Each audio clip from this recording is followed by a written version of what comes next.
Early on October 22, 2015, Thomas Payne and his team stormed a prison in Iraq. Their target was two multi-story buildings holding over 70 hostages facing execution. As the special forces engaged in a fierce firefight with the insurgents, the building caught fire with the hostages still trapped inside. The time to free all the civilians unharmed was quickly running out. What happened next earned Thomas Payne the Medal of Honor, America's highest military award. This is Thomas Payne's story. Payne was born on April 2, 1984 in Batesburg, Leesville, South Carolina, where he spent his early years. Later, he moved to Lugoff, South Carolina to continue his education. Growing up, Payne was influenced by his family's strong sense of service and duty. His father was a policeman, and Payne has two brothers in the military. One is in the United States Army, and the other is in the United States Air Force. This family commitment to service greatly influenced Payne's career choices and goals. Payne graduated from Lugoff Elgin High School in 2002 and wanted to serve his country. Seeking a challenging career, he enlisted in the United States Army. On July 25, 2002, Payne joined the Army as an infantryman. He began his rigorous training at Fort Benning, Georgia, where he completed One Station Unit Training, or OSUT. This program combines basic training and advanced individual training, giving recruits the essential skills for their infantry roles. After OSUT, Payne completed the basic airborne course, where he learned military parachuting, ultimately leading him down the path to join Company A 1st Battalion, 75th Ranger Regiment. He began as a rifleman, but quickly moved up the ranks, serving as a sniper and sniper team leader. In November 2007, Payne's career took a major turn when he completed a specialized training course to join the renowned Delta Force, a branch of the United States Special Forces.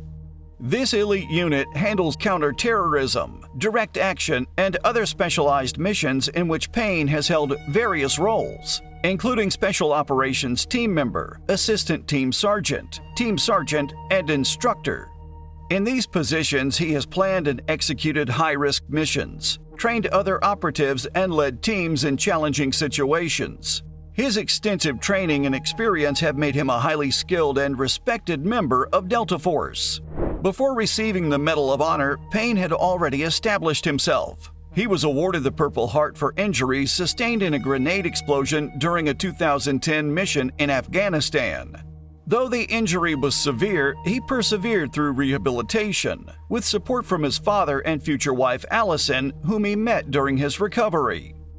Payne made such an excellent recovery that he achieved victory in the 2012 Army Best Ranger competition. This demanding contest challenges elite two-person teams from the Army with 60 hours of continuous events, testing their physical and mental endurance. Then Sergeant First Class Thomas Patrick Payne served as an assistant team leader in a Special Operations Joint Task Force in Iraq during Operation Inherent Resolve. On October 22, 2015, his team was tasked with rescuing over 70 Iraqi hostages held by ISIS in a prison compound in Hawija.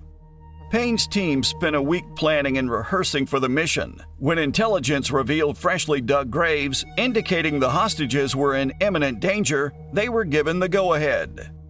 Payne, his teammates, and their Kurdish Special Forces partners boarded helicopters and took off. Upon arrival, they encountered a chaotic firefight with dust and smoke everywhere. Payne led his team to the first building where the Kurdish support team attempted to blast a hole in the compound wall. Failing at this, they set up ladders. As they did so, they received a radio call that Master Sergeant Josh Wheeler, a fellow task force member, was down. Payne's medic left to assist Wheeler while the rest of the team continued. Convincing the Kurdish forces to continue, Payne led the team to the first building, where over 30 hostages were held. Payne's team secured the area and began freeing the hostages, cutting the lock on the prison door. Instant relief struck the hostages as they realized the faces were friendly ones.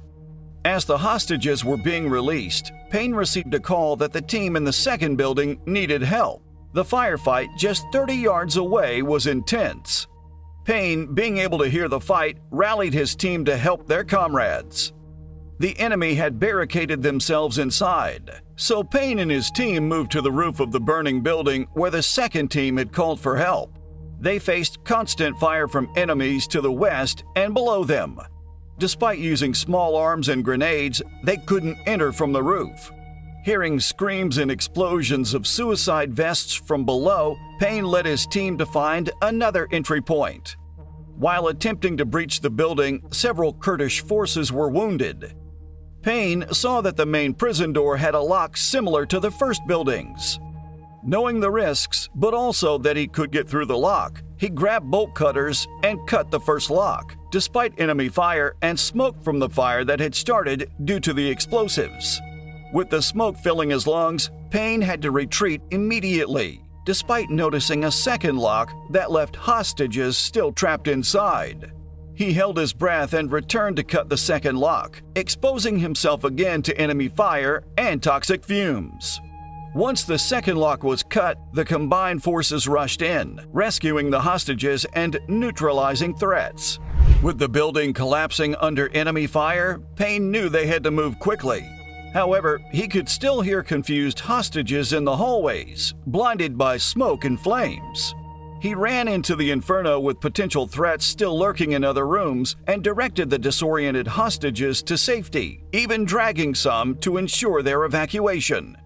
With a successful first attempt, Payne entered and exited the building a total of 3 times to ensure everyone was out. After the third trip, he finally gave the last man call for extraction. The combined forces formed a human shield to protect the hostages from enemy fire. When returning fire against the enemy, the hostages stopped in fear at the loud sounds from the nearby weapons, confused as to whether they were friendly or a threat. This forced Payne's team to hold fire to allow quicker extraction, risking their lives to shield the hostages and get them out safely. As the helicopters arrived, they managed to get everyone on, though Payne's team had to stand for the flight back. They flew back to Erbil after completing one of the largest hostage rescues in history. During the mission, U.S. soldier Master Sergeant Joshua Wheeler lost his life. In honor of Wheeler, Payne named his second son Josh. Initially, Payne was given the Distinguished Service Cross for his bravery, but it was later upgraded to the Medal of Honor. Payne, now a Sergeant Major, was awarded the medal at the White House on September 11, 2020, marking the anniversary of the event that inspired him to enlist years earlier. Payne graduated from Norwich University in 2017 with a Bachelor of Science degree in Strategic Studies and Defense Analysis. Following his graduation, he started the portion of his military career that led him to Fort Bragg, North Carolina. As of June 2021, he is stationed there and resides with his wife Allison and their 3 children. Thanks for watching this video. If you enjoyed watching it, give it a thumbs up and show your support by hitting the subscribe button. Sergeant Rooster, over and out.